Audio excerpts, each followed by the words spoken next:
ఎట్టకేలకు 2 నెలల తర్వాత మాజీ మంత్రి కాకాని గోవర్ధన్ రెడ్డిని బెంగళూరులో పోలీసులు అరెస్ట్ చేశారు.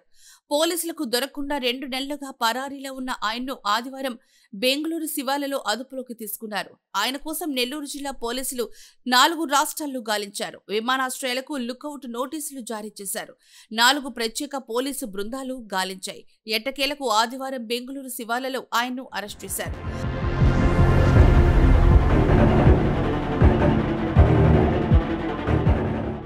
అనంతరం నెల్లూరులోని పోలీసు శిక్షణ కేంద్రానికి తీసుకొచ్చారు. ఎస్పీ కృష్ణకాంత్ నేతృత్వంలో కాకానిని విచారిస్తున్నారు. సోమవారం తెల్లవారుజామున వెంకటాచలం పీహెచ్సీకి తరలించి వైద్య పరీక్షలు నిర్వహించారు. అనంతరం పోలీసు శిక్షణ కేంద్రానికి తరలించారు. అక్కడి నుంచి వెంకటగిరి కోర్టులో ప్రవేశపెట్టే అవకాశం ఉన్నట్లు సమాచారం. కాకాని అరెస్టు విషయం తెలుసుకున్న వైసీపీ నేతలు, కార్యకర్తలు నెల్లూరు, వెంకటగిరికి భారీ సంఖ్యలో చేరుకుంటున్నారు.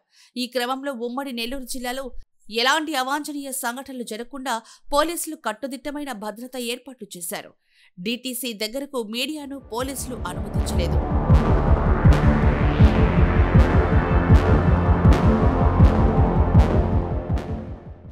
ఇక కాకాని అరెస్టును వైసీపీ నాయకులు తీవ్రంగా విమర్శించారు. ఇది పూర్తిగా అక్రమ అరెస్టు అని అన్నారు. రెడ్ బుక్ పాలనలో ఈ రాష్ట్రం నడుస్తుందని ఆరోపించారు. తామంతా కాకాని గోవర్ధన్ రెడ్డికి అండగా ఉంటామని వైసీపీ నేత అనిల్ కుమార్ యాదవ్ తెలిపారు. కాకాని అరెస్టుతో అర్ధరాత్రే నెల్లూరు జిల్లా వైసీపీ కార్యాలయానికి వైసీపీ నాయకులు చేరుకున్నారు. తదుపరి కార్యాచరణపై, న్యాయ సలహాలపై చర్చించారు. స్వతంత్రం వచ్చిన తర్వాత ఎన్నడూ లేని విధంగా ఈ రాష్ట్రంలో అరెస్టులు చూస్తూ ఉన్నాం.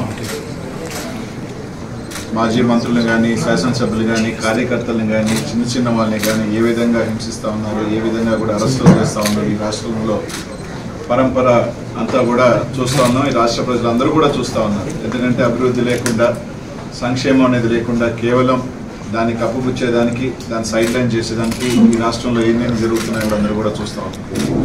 అందులో భాగంగానే మన జిల్లాలో కూడా మాజీ మంత్రివర్యులు, వైఎస్ఆర్ కాంగ్రెస్ పార్టీ అధ్యక్షులు కాకాని గోవర్ధన్ రెడ్డి గారి మీద 2 నెలల క్రితం కేసు కట్టడం జరిగింది. అందులో భాగంగానే ఏ రోజు కూడా మైన్ ప్రాంతానికి వెళ్ళిన వ్యక్తి, అక్కడ ఎప్పుడు కూడా లేని వ్యక్తి ఒక అక్రమ కేసు పెట్టడం, దానికి సంబంధించి దాంట్లో మళ్ళీ అనేక కోణాలలో ఎస్సీ ఎస్టీ కేసులు పెట్టడం, అన్నీ కూడా కేసులు పెట్టడంతో కూడా చూస్తాం. కానీ ఖచ్చితంగా ఒక అక్రమ కేసు పెట్టినప్పుడు, ఒక తప్పు కేసు పెట్టినప్పుడు ప్రతి ఒక్క పౌరుడికి కూడా దాన్ని ఖచ్చితంగా కోర్టులో ఛాలెంజ్ చేసే రైట్ ఉంటుంది. అది అందులో భాగంగానే ఏదైతే జిల్లా అధ్యక్షుల వారు కానీ కోర్టుని ఆశ్రయించడం జరిగింది. ముందస్తు బెయిల్ కోసం కూడా ఆశ్రయించడం జరిగింది. అందులో భాగంగా కోర్టు సెలవులు రావటం, కొద్దిగా హైకోర్టులో కూడా కొంచెం పెండింగ్ ఉండటం, అందులో భాగంగానే ఈరోజు మీ మీడియా ముఖంగా అందరి వేళ గోవర్ధన్ రెడ్డి గారిని అరెస్ట్ చేశారని చెప్పి కూడా చూస్తానే వింటా ఉన్నాం. అదే కొంత అధికారులు కూడా, ప్రెస్లో కూడా కొంత పోలీస్ అధికారులతో మాట్లాడితే కూడా అరెస్ట్ చేశామని చెప్పి చెప్పడం కూడా జరుగుతుంది. ఈరోజు ఒకటి అడుగుతా ఉన్నాం, సరే రైట్, అరెస్ట్ చేసిన తర్వాత తప్పకుండా ఏ విధంగా కొట్లాడాలి, ఏ విధంగా జ్యుడిషియల్లో ఫైట్ చేయాలనేది మాత్రం తప్పకుండా చేస్తాం. తప్పకుండా వైఎస్ఆర్ కాంగ్రెస్ పార్టీ పక్షాన అందరం కూడా, జిల్లాలో ఉన్న నాయకత్వం అందరం కూడా గోవర్ధన్ అండగా ఉంటాం. ప్రతి ఒక్కరూ కూడా వైఎస్ఆర్ కాంగ్రెస్ పార్టీలో ఒక కుటుంబంలో ప్రతి ఒక్కరు కలిసి ఏదైతే జరుగుతున్న వాటి మీద కలిసికట్టుగానే మేము ఇచ్చేస్తాం. తప్పకుండా ఏదైతే కోర్సు ఉందో అరెస్ట్ చేసిన తర్వాత కొద్దిగా పోలీస్ వ్యవస్థ కానీ, ఎందుకంటే జిల్లా మంత్రి గారిని అరెస్ట్ చేసిన తర్వాత వచ్చి ఎప్పుడో అరెస్ట్ చేసాం, లేదు మేము పలానా టైం పెడతాం అని తొందరగా బయటికి వచ్చి వాళ్ళకు బులెటిన్ రిలీజ్ చేస్తే బాగుంటుంది.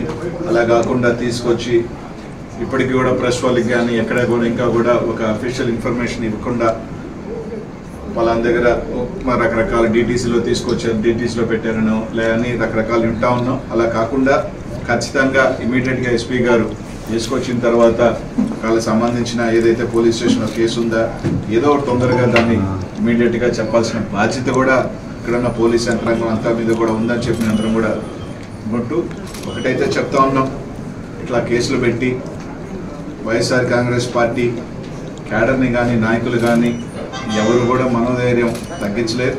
మేము అందరం కూడా కలిసిగానే ఉంటాం. అందరం కూడా మా అందరి కలిసికట్టుగా సపోర్ట్ గోవర్ధన్కి ఎప్పుడు ఉంటాం.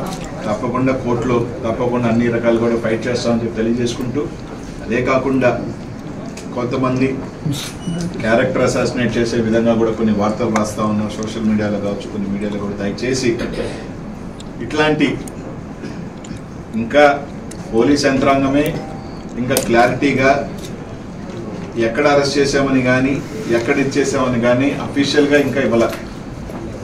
ఉషాయిగా మేము పత్రికా వాళ్ళు కానీ లేకపోతే ఉన్న సోర్సెస్లో కానీ ఫోన్ చేస్తేనో లేకపోతే అన్అఫీషియల్గా చెప్పిన ఇన్ఫర్మేషన్ ఇక్కడికి వచ్చిందని మాకున్న ఇన్ఫర్మేషన్ తప్ప. కానీ అట్లాంటిది కొన్ని టీవీ ఛానల్స్ కానీ కొన్ని సోషల్ మీడియాలో కానీ కానీ అసభ్యకరంగా పోస్టులు పెట్టడం కానీ మీడియాలో పెట్టడం కానీ మంచిది కాదు. తప్పకుండా వాళ్ళు నిజంగా మీరు ఏదైతే కేసు పెట్టారు, అక్రమ కేసు పెట్టారు, సరే అరెస్ట్ చేశారు, చేసిన తర్వాత ఖచ్చితంగా దాన్ని కోర్టులో వెళ్ళిన తర్వాత లీగల్ యాక్ట్ ఏదో ఉందో ఆ విధంగా తప్పకుండా మేము అందరం కూడా ఫైట్ చేస్తాం. కానీ ఇట్లాంటి మంచి పద్ధతి కాదు. ఒక వ్యక్తిగతంగా చేయటం కూడా ఎవరికి కూడా మంచిది కాదు. ప్రతి ఒక్కరికి కూడా కుటుంబాలు ఉంటాయి, ఫ్యామిలీస్ ఉంటాయి. దయచేసి అట్లాంటి ఎవరు కూడా ఇట్లాంటి చీఫ్కి దిగద్దని మాత్రం తెలియజేసుకుంటూ తప్పకుండా పోలీసుని ఎస్పీ గారిని కూడా కోరుతా ఉన్నాం. మీరు తీసుకొచ్చితే ఎప్పుడు తీసుకొచ్చారు, లేదా ఎప్పుడు ప్రొడ్యూస్ చేస్తారు, ఏంటా అన్నది ఖచ్చితంగా ఒక బులెటిన్ రిలీజ్ చేయాల్సిన బాధ్యత మీ అందరి మీద ఉంది. ఎందుకంటే మాకున్న ఇన్ఫర్మేషన్ మీరు అరెస్ట్ చేస్తున్నారు అని, అరెస్ట్ చేసి డీటీసీ తీసుకొచ్చారన్నది మా అందరికీ కూడా ఇన్ఫర్మేషన్ ఉంది. కాబట్టి ఖచ్చితంగా దాన్ని చెప్పాల్సింది ఇదిగా మేము కోరుతా ఉన్నాం. తప్పకుండా రైట్ మీరు అరెస్ట్ చేశారు, తప్పకుండా దానికి సంబంధించి మేము అందరం కూడా లీగల్గా దాన్ని ఖచ్చితంగా కూడా ఫైట్ చేస్తాం.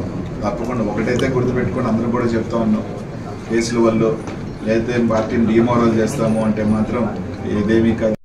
అయితే మాజీ మంత్రి వైసీపీ నెల్లూరు జిల్లా అధ్యక్షుడు కాకాని గోవర్ధన్ రెడ్డిని పోలీసులు వివిధ కేసుల్లో అరెస్ట్ చేసినట్టు తెలుస్తోంది. సర్వేపల్లి నియోజకవర్గం పొదలకూరు మండలం రుస్తుం మైన్స్లో అక్రమంగా క్వార్ట్జ్ ఖనిజం అక్రమ తవ్వకాలు జరిపారని ఆయనపై అభియోగాలున్నాయి. మంత్రి హోదాలో కాకాని తన నియోజకవర్గం పరిధిలోని పొదలకూరులో మైన్స్ ను ఆక్రమించుకుని వందల కోట్ల రూపాయల ఖనిజాన్ని అక్రమంగా తరలించారని టీడీపీ నేతలు ఫిర్యాదులు చేశారు. కూటమి ప్రభుత్వం అధికారంలోకి వచ్చాక సోమిరెడ్డి, టీడీపీ నాయకులు అప్పట్లో చేసిన ఫిర్యాదుల్లో కదలిక వచ్చింది. దీనిపై విచారణ జరిపిన అధికారులు సుమారు 250 కోట్ల రూపాయల విలువైన క్వార్ట్జ్ను అక్రమంగా తరలించారని ఆయనపై అభియోగాలు మోపారు. 10 మందిపై మార్చి 24న కేసు నమోదు చేశారు. ఇందులో కాకానీని A4గా చేర్చారు. ఇప్పటికీ వల్లభనేని వంశీతో పాటు లిక్కర్ స్కామ్లో పలువురు మాజీ అధికారులను పోలీసులు అరెస్ట్ చేశారు.